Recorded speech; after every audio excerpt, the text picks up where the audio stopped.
Hello मेरे प्यारे विद्यार्थियों, कैसे हैं आप लोग। होप आप सब बढ़िया होंगे बच्चों। मैं भी एकदम बढ़िया हूं। बहुत सारे स्टूडेंट्स की क्वेरी आ रही थी कि सर बिजनेस लॉस को कैसे प्रिपेयर करना है, कोई स्ट्रेटेजी बता दीजिए। क्योंकि चाहे बच्चा क्लासेस ले रहा हो, चाहे बच्चा सेल्फ स्टडी कर रहा हो, ये वीडियो सभी के लिए इंपॉर्टेंट है कि उन्हें बिजनेस लॉस को कैसे कवर करना है। बहुत सारे स्टूडेंट्स ऐसे हैं जो कि क्लासेस लेते हैं, क्लास में सब कुछ समझ लेते हैं, लेकिन एक बहुत बड़ी प्रॉब्लम वो फेस कर रहे हैं कि सर लॉ को लर्न कैसे करना है, सर लॉ को रिवाइज कैसे करना है, सर एग्जाम में लॉ को कैसे लिखना है। तो ध्यान से सुनना बच्चों, एक एक पॉइंट पे हम लोग डिटेल डिस्कशन करेंगे। सबसे पहला जो आपका प्रॉब्लम आ रहा है लर्निंग का, वो इसलिए आ रहा है क्योंकि आप सेल्फ स्टडी को लॉ की इनफ टाइम नहीं दे रहे हैं। लॉ एक ऐसा सब्जेक्ट है जो आपको डेली पढ़ना है, डेली। अगर आप डेली इस सब्जेक्ट को नहीं पढ़ेंगे तो दिक्कत वाली बात है।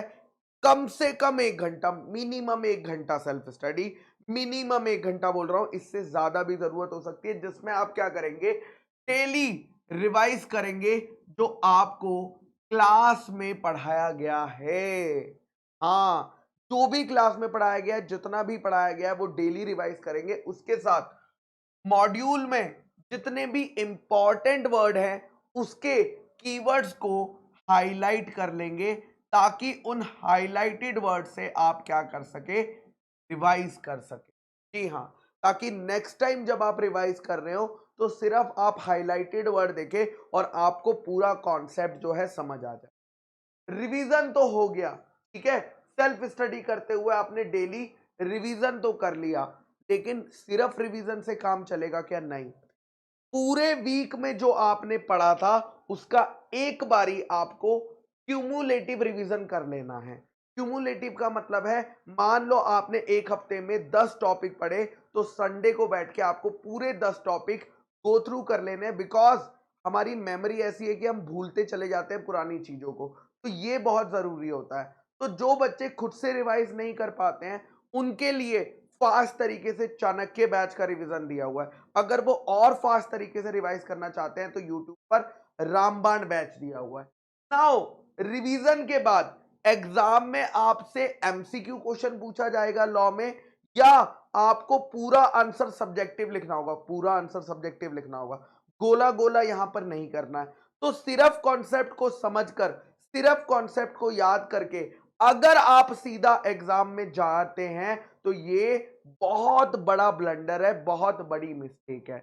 और इसीलिए आपको बेटा डेली एक आंसर लिखना है। एक आंसर भी डेली लिखोगे ना, काम हो जाएगा। बिकॉज अगर आप 60-70 दिन, 80 दिन लिखोगे तो आपके 60-70 क्वेश्चन आराम से कवर हो जाएंगे यार।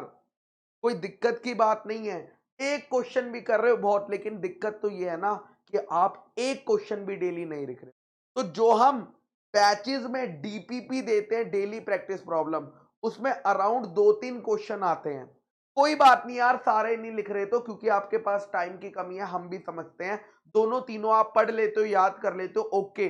बट एक कॉपी बनाकर उसमें डेली एक आंसर आप जरूर लिखेंगे, उसके बिना काम नहीं हो पाएगा। और साथ ही साथ जब आप मॉड्यूल से पढ़ लेते हैं तो बाद में जब फ्यूचर में रिवाइज करेंगे, तो अगर आप मॉड्यूल से कंफर्टेबल हैं ओके, बट अगर आप मॉड्यूल से कंफर्टेबल नहीं है तो अपने बनाए हुए शॉर्ट नोट से आप क्या कर सकते हैं, रिवाइज कर सकते हैं। बिकॉज हमें कम से कम टाइम में ज्यादा से ज्यादा क्वालिटी रिवीजन करना है, जिससे आपकी हेल्प हो पाए। तो अगर मैं शॉर्ट में बोलूं, लॉ डेली पढ़ना है, पहली बात, ठीक है। इसका कोई सब्स्टिट्यूट है, डेली पढ़ो। नए कॉन्सेप्ट पढ़ो, बट नए कॉन्सेप्ट से पढ़ने से पहले पुराना रिवाइज करो।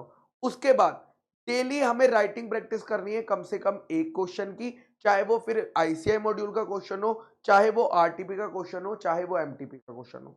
और जब आपका सिलेबस कंप्लीट हो जाएगा बिजनेस लॉस का पूरा, तो उसे पढ़ने के बाद आपको पास्ट ईयर के कम से कम टाइमर लगा के मिनिमम 2 पेपर आपको सॉल्व करने हैं। फॉर एग्जाम्पल, इसमें आप जून का पेपर सॉल्व कर सकते हैं, जून 2023 का, और दिसंबर 2022 का। ये दोनों अटेम्प्ट के आपको पेपर लॉ के टाइमर लगा के करने हैं कि कितने टाइम में आप कितना कर पा रहे हो। लेकिन ये कब करना है? जब आप पूरा सिलेबस कर चुके हो, जब आप एक बारी रिवीजन कंप्लीट कर चुके हो, ताकि आपको ये पता चल सके कि आपकी प्रिपरेशन किस लेवल की है। क्लियर है? Yes sir. एक और इंपॉर्टेंट स्ट्रेटेजी बताता हूं जो बच्चा मिस कर जाता है। देखो, आईसीआई मॉड्यूल में ना कॉन्सेप्ट सारे कवर हैं, उससे बाहर से एग्जाम में कुछ नहीं आता।